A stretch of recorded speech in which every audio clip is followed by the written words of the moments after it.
നമസ്കാരം. നമുക്ക് നേരെ വിഷയത്തിലേക്ക് കടക്കാം. ഇന്ന് നമ്മൾ സംസാരിക്കാൻ പോകുന്നത് വെറുമൊരു കണക്കുകളെക്കുറിച്ചല്ല, മറിച്ച് 66 വർഷം നീണ്ടുനിന്ന വളരെ ബൃഹത്തായ ഒരു ചരിത്രയാത്രയെക്കുറിച്ചാണ്. സ്വതന്ത്ര ഇന്ത്യയുടെ സാമ്പത്തിക ഘടനയെ അടിമുടി രൂപപ്പെടുത്തിയ നമ്മുടെ പഞ്ചവത്സര പദ്ധതികൾ, അവയുടെ താളവും ഇടവേളകളും, അതൊക്കെയാണ് നമ്മൾ ഇന്ന് പരിശോധിക്കുന്നത്. 66. അതെ, ഈ വലിയ സംഖ്യ നമ്മളൊന്ന് പ്രത്യേകം ശ്രദ്ധിക്കണം. ഇതൊരു ചെറിയ കാലയളവല്ലല്ലോ. ഒരു പുതിയ രാജ്യത്തിന്റെ സാമ്പത്തിക അടിത്തറ ശക്തമായി പടുത്തുയർത്തിയ, തലമുറകളോളം നീണ്ടുനിന്ന തുടർച്ചയായ ഒരു വലിയ പ്രോജക്റ്റിന്റെ യഥാർത്ഥ വ്യാപ്തിയാണ് ഈ ഒറ്റ സംഖ്യ കാണിക്കുന്നത്. ഇത്രയും ദീർഘകാലം ഒരേ ലക്ഷ്യത്തോടെ മുന്നോട്ടു പോവുക എന്നത് തന്നെ ശരിക്കും വലിയൊരു നേട്ടമാണ്. അപ്പോ എങ്ങനെയാണ് നമ്മൾ ഈ യാത്ര കവർ ചെയ്യാൻ പോകുന്നതെന്നല്ലേ? ആദ്യം ആ തടസ്സമില്ലാത്ത ആദ്യ കാലഘട്ടം നോക്കാം. പിന്നെ ആദ്യത്തെ പ്ലാൻ, ഹോളിഡേ, അതിനുശേഷം 70കളിലെ മാറ്റങ്ങൾ, പിന്നെ 90കളിലെ വാർഷിക പദ്ധതികൾ, ഒടുവിൽ അവസാനത്തെ പഞ്ചവത്സര പദ്ധതികൾ. ഇതാണ് നമ്മുടെ ഇന്നത്തെ ഒരു ഫ്ലോ. ആദ്യം തന്നെ ആദ്യത്തെ തടസ്സമില്ലാത്ത കാലഘട്ടം, അതായത് ആ 5 വർഷത്തെ താളം കണ്ടെത്തുന്ന 1951 മുതൽ 66 വരെയുള്ള സമയം.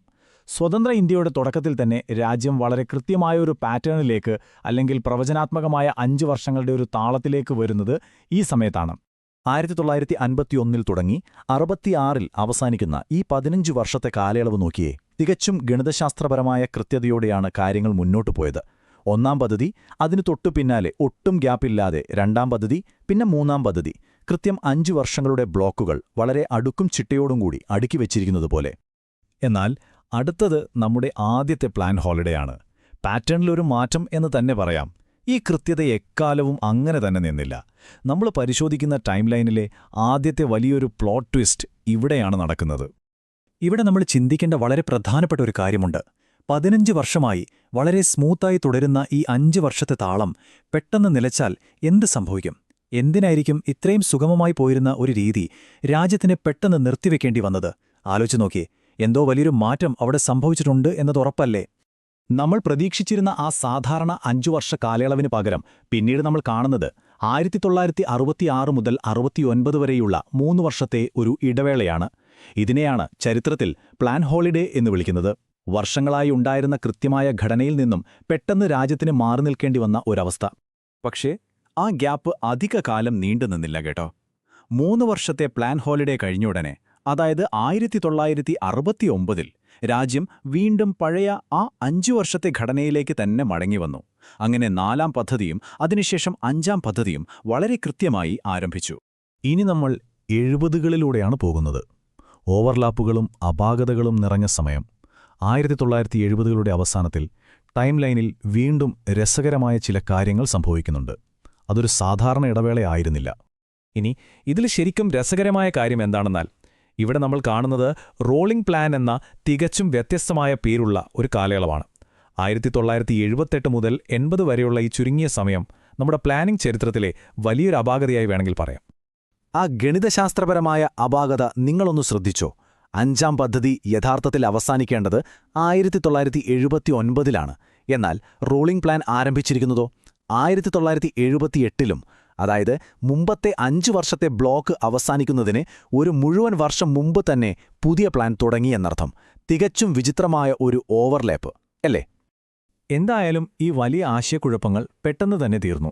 1980 തുടങ്ങിയ 6ാം പദ്ധതിയോടെയും പിന്നാലെ വന്ന 7ാം പദ്ധതിയോടെയും കാര്യങ്ങൾ വീണ്ടും ട്രാക്കിലായി. 80കളുടെ ആ മുഴുവൻ ദശാബ്ദവും വളരെ സ്മൂത്തായി പഴയ 5 വർഷത്തെ കൃത്യതയിലേക്ക് തന്നെ തിരിച്ചെത്തുന്നത് നമുക്കിവിടെ കാണാം. അടുത്തതായി 90കളിലെ വാർഷിക പദ്ധതികൾ. ഒരു 2 വർഷത്തെ ഇടവേള. അങ്ങനെയിരിക്കെയാണ് 66 വർഷത്തെ നമ്മുടെ ഈ കഥയിലെ അവസാനത്തെ തടസ്സം വരുന്നത്. ദശാബ്ദങ്ങൾ നീണ്ട ആ വലിയ യാത്രയിൽ 90കളുടെ തുടക്കത്തിൽ പ്ലാനിംഗ് പ്രക്രിയ വീണ്ടും ഒരു ചെറിയ ബ്രേക്ക് എടുക്കുകയാണ്. ഇത് വളരെ മികച്ച രീതിയിൽ വ്യക്തമാക്കുന്നത് എന്താണെന്ന് വെച്ചാൽ, ചരിത്രത്തിലെ ഈ 3 പ്രധാനപ്പെട്ട മാറ്റങ്ങളും തടസ്സങ്ങളും നമുക്കിവിടെ ഒന്നിച്ച് കാണാൻ സാധിക്കുന്നു എന്നതാണ്.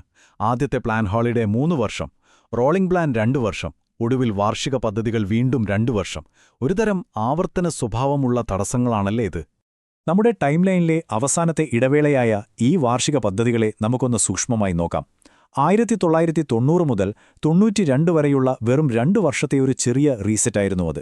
ഒരു വലിയ ഓട്ടത്തിന് മുന്നോടിയായുള്ള തയ്യാറെടുപ്പായിരുന്നു അത് എന്ന് വേണമെങ്കിൽ പറയാം.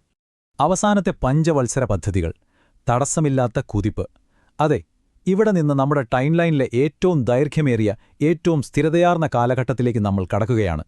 സമാനതകളില്ലാത്ത വലിയൊരു മുന്നേറ്റം. 25. ശരിക്കും അവിശ്വസനീയമായൊരു സംഖ്യയാണിത്. വാർഷിക പദ്ധതികളുടെ ആ ചെറിയ ഇടവേളയ്ക്ക് ശേഷം പിന്നീടുള്ള നീണ്ട 25 വർഷങ്ങളിൽ ഒരിക്കൽ പോലും ഈ 5 വർഷത്തെ പ്ലാനുകൾക്ക് യാതൊരു തടസ്സവും നേരിട്ടില്ല. 4 നൂറ്റാണ്ട് കാലം ഒരേ താളത്തിൽ യാതൊരു വ്യതിയാനങ്ങളുമില്ലാതെ അത് മുന്നോട്ടുപോയി. നമുക്ക് നോക്കാം ഇത് എങ്ങനെയാണ് വികസിക്കുന്നതെന്ന്. 1992-ലെ 8ാം പദ്ധതി മുതൽ 2017-ൽ അവസാനിച്ച 12ാം പദ്ധതി വരെയുള്ള ഈ നീണ്ട ലിസ്റ്റൊന്ന് ശ്രദ്ധിച്ചേ. സാമ്പത്തിക ആസൂത്രണത്തിന്റെ യാതൊരു ഇടവേളകളുമില്ലാത്ത തുടർച്ചയായ മികച്ച ഒരു ക്രമമാണിത്. 8, 9, 10, 11, 12 അങ്ങനെ 5 പദ്ധതികൾ ഒരു തടസ്സവുമില്ലാതെ പൂർത്തിയായി. ഈ 3 കാലയളവുകൾ തമ്മിലൊന്ന് കമ്പയർ ചെയ്തു നോക്കിയേ. തുടക്കത്തിലെ 15 വർഷത്തെ തുടർച്ചയെയും പിന്നീട് വന്ന 10 വർഷത്തെ തുടർച്ചയെയും പൂർണ്ണമായും നിഷ്പ്രഭമാക്കുന്നതായിരുന്നു അവസാനത്തെ ഈ 25 വർഷത്തെ മുന്നേറ്റമെന്ന് ഒറ്റനോട്ടത്തിൽ തന്നെ നമുക്ക് മനസ്സിലാക്കാം. അപ്പോൾ നമ്മുടെ ഏറ്റവും നിർണായകമായ വിഷയം ഇതാണ്.